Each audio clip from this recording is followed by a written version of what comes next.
making the switch. So what actually made you make the switch? What compelled you?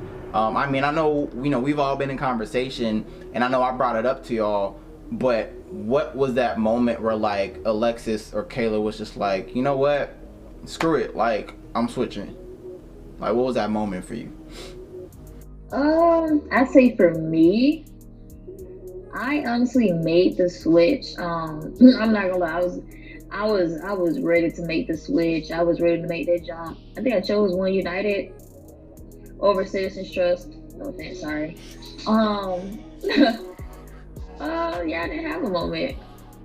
If that makes sense, like I just kind of knew that I wanted to like go for it. For me, I can't really think of a specific moment when I wanted to switch over, but I do remember last summer specifically, especially around the time that I was starting up with our pilot with you, Ben, Pete the merge, There you You go. feel me? Systemically, how our money is handled, and that I think is what triggered me to want to make the switch sooner. And unfortunately, I didn't make the switch as soon as I wanted to, but I finally made it. I switched over within this past month, I believe. So that has been really cool. But I think it was just really just the idea of exactly how our money was being handled outside of the Black community that rejogged my consciousness to move to Black banks, if that makes any sense. Mm-hmm. No, that makes sense. And yeah, I agree. Like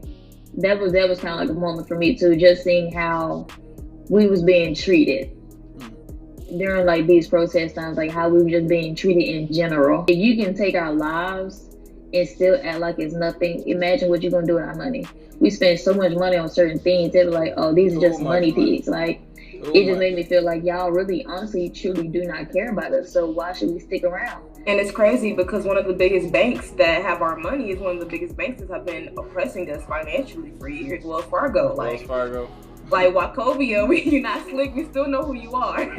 Because banks do more than just handle our direct deposit, right? Yeah. And as we dive into this series, we're going to talk about why finance is connected to ethics and activism, because banks literally control probably 90% of our everyday lives.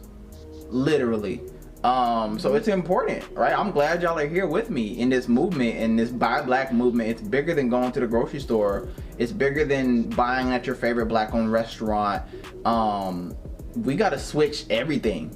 Like everything gotta be switched. And I'm just glad we're here talking about, the experience with Black banks.